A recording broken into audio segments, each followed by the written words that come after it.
Sustainability is everywhere in fashion right now. Okay, it's on tags, it's on brand websites, press releases, Instagram captions. I mean, I can't get away from it. But despite this, how often we hear the word, it has become strangely empty. I'm not sure if you feel that emptiness, but I actually find myself feeling uncomfortable with using the word sustainability because I've often found that it's become this very vapid marketing tactic that is really losing the core essence of what sustainability. Oh my god. It's really losing the core essence of what's this. Guys, I can't even say sustainability. Like it doesn't even want to be said. It it is losing the core essence of what sustainability actually means. Buy better, choose wisely, and consume consciously. But the system has largely stayed the same. We were told that we could shop our way out of a structural problem, but that framing benefits corporations, not the planet. Vintage has long been touted as the Hail Mary for sustainability and still being able to consume consciously. And though vintage isn't perfect, it does interrupt the production cycle. It reframes our ideas of value and care, longevity, and what reuse actually looks like. But sustainability without accountability is just storytelling. Today, I want to talk about how sustainability entered fashion, what it originally meant, and how it is slowly losing its meaning. And it's not by accident, it is very much by design. And I want to be very clear that this is not a video about shaming people for how they shop. It's very much about understanding how responsibility gets rerouted away from systems and onto individuals. So when sustainability first entered the chat, this chat as in public discourse, it wasn't really aesthetic. It was very much structural. Sustainability originally asked four systemic questions. Who makes this? At what cost? For how long? And for whose benefit? In fashion, sustainability was never just about organic cotton or reusable tote bags, though those things are great, but it's also about the limits of our system, the limits of extraction, the limits of production and consumption. And actually, at the core, sustainability really it challenged that idea that growth could in fact be finite. Sustainability really challenged the idea that growth could in fact be infinite. And it also posed the question of whether it should be. Somewhere along the way, sustainability was like it was reframed, okay? I It was reframed. We are in a very different space. And instead of asking corporations to slow down, to regulate, to fundamentally change how they operate, the burden was really shifted to the consumer. And I think a lot of us haven't necessarily been clued in to the reality that it's on us. How did that happen? Now, I'm not saying it should be on us, but that's how it's been feeling. And ironically, it's led to us not necessarily reducing our consumption, but instead just shifting it. Mainly, the questions weren't about why is this being produced at this scale? It became, are you making ethical choices? In a way, we were told that we could shop our way out of a systemic problem.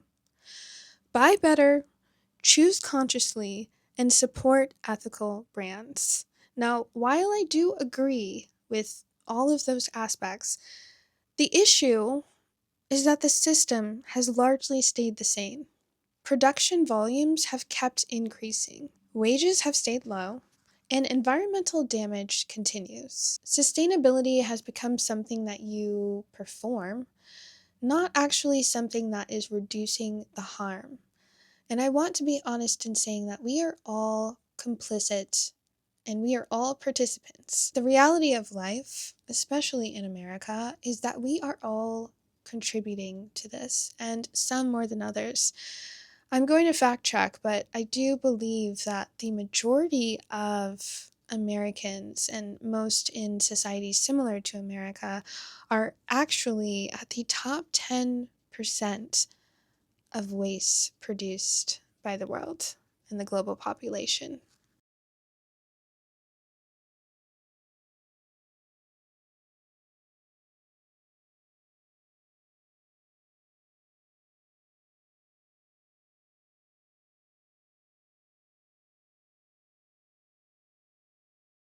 To the grocery store, and no matter how much we buy vintage clothing, we are still in the top producers of global waste. It's a big thing to sit with, and the reality is there's not much that we can do about it. Sustainability is one of the most commonly used words in fashion today, and it's one of the least clearly defined. And my issue with this is that this framing really benefits corporations. All of this makes sustainability a personal failure. And in that case, companies are never truly accountable. It's not about whether sustainability matters. It does. I'm not here questioning that. It's about how the word itself has been stretched so thin that it stopped doing any real work at all. Sustainability entered the public discourse. It wasn't really about vibes or aesthetic or how organic the cotton was. It was about limits. Environmental scholars originally used sustainability to ask whether or not systems could continue without collapsing, ecologically, socially, and economically. In other words, sustainability wasn't about doing a little better. It was about questioning whether or not certain systems should exist at their current scale. But as sustainability became popular, it also became profitable. Once a concept becomes profitable, it also becomes flexible. Instead of it being a constraint and something to be mindful of, it was turned into a selling point. At this point, the word has stopped describing outcomes and it just describes intentions. Brands don't have to prove that they have reduced their environmental harm. They only have to signal that they have concern. And this is where sustainability begins to function less like a standard and more like a language strategy. This is telling us something important. The word is spreading faster than the practices. Sustainability entered marketing. Responsibility, it started to move downstream, and it did so very quietly. Instead of asking what companies should change structurally, the focus has shifted to us. It's shifted to consumer behavior. Buy better, choose consciously, invest in your values. This framing makes sustainability feel personal, but it also does something else. It makes it depoliticized. Because if sustainability is a matter of personal choice, the systemic change becomes optional. Sustainability is amazing as a buzzword because it's intentionally vague. And at this point in time, there is no single legal definition of what makes a brand sustainable. This means that companies can reduce one impact while increasing another, release limited eco lines while expanding overall production, and talk about progress without measurable benchmarks. The word protects brands from scrutiny because it sounds responsible without requiring specificity. And I think that when sustainability became a feeling rather than a framework, it really stopped helping us make real decisions. We can't evaluate claims. We can't compare impact.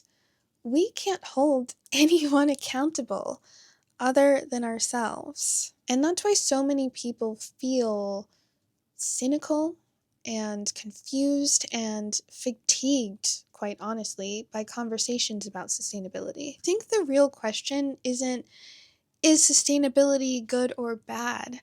I think it's, what does sustainability actually require? And who is responsible for delivering it? If the answer never includes scale or regulation or labor and accountability at corporate levels, then the word is doing much more branding work than ethical work. And I don't believe that this concept of sustainability is failing because people have stopped caring. I think it's failed because the word has been asked to do so much without being allowed to demand anything in return. I think that it needs to describe measurable outcomes, structural responsibility, and real limits, not just better intentions. And I think that until then, sustainability will remain what has largely been its role in fashion, a language of reassurance in a system that hasn't meaningfully slowed down. A lot of the work that I'm doing here on the channel is really just focusing on slowing down these conversations and looking at the systems underneath the words that we use.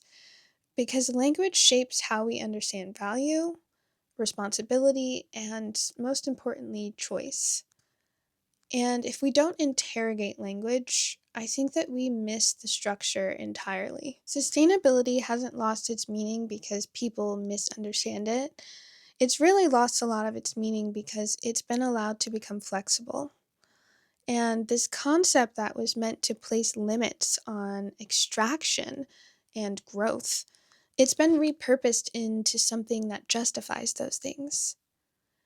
When sustainability becomes a feeling instead of a framework, it really stops protecting anything.